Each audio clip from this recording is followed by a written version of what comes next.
একদা মা যশোদা কানাইয়ের কথা চিন্তা করছেন এবং তার সাথে মাখন বানাচ্ছেন। আর ঠিক সেই সময় কানাই চলে এলো তার মাতার কাছে।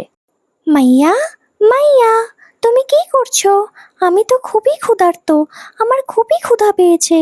ও কানাই এসেছিস? আমার দুষ্টু কানাইয়ের ক্ষুধা পেয়েছে।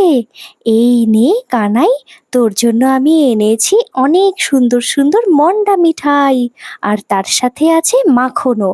চলো চলো, আমার কানাই সোনাকে একটু লাড্ডু খাইয়ে দেই, আমার লাড্ডু গোপাল। উহ, আমি তো মন্ডা মিঠাই খাবো না, আমি তো খাবো মাখন। মাখন তো ওই ঘরে আছে, আমাকে এখনই যেতে হবে ওই ঘরে। মাইয়া চলে গেলেই আমি ওই ঘরে যাব। এরপরে মা যশোদা কানাইয়ের কথা চিন্তা করছেন, আর এদিকে কানাই চলে এসেছে সেই শিকেই রাখা মাখনের দিকে তার নজর। এই মাখনগুলোকে তো আমাকে নিতেই হবে। এই তো ধরতে পেরেছি, এইবার আমি মাখন খাবো। আর বলদাও কোথায় গেল? উম কি সুন্দর সুস্বাদু মাখন! আমি মাখন খুবই ভালোবাসি। ঘরে যতগুলো মাখন আছে আমাকে সব খেতে হবে। আর না হলে গোপীদের বাড়িতে তো মাখন আছেই, যাই ওখান থেকে মাখন চুরি করে খাই। সবাই তো আমাকে ননি চোরা বলে, তোমরাই বলো আমি কি ননি চোরা? কানাই, কানাই, তুই এখানে কি করছিস?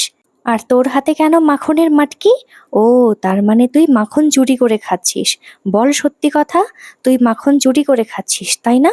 না মা, না, আমি মাখন চুরি করে খাইনি, আমি মাখন চোর নই।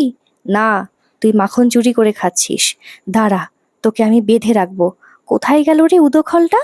উদোখল দিয়ে তোকে আমি বেঁধে রাখবো। এ কি, আমি কানাইকে বাঁধতে পারছি না কেন? মাইয়া তো আমাকে বাঁধতেই পারবে না, কারণ আমি কাউকে ধরাই দেই না। কিন্তু মায়ের এত কষ্ট হচ্ছে, আমি মাকে ধরা দেব।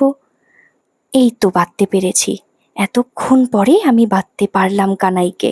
কোথাও যাবি না, বুঝলি? এখানেই থাকবি। এইভাবেই ভগবান তার মায়ের কাছে ধরা দেন।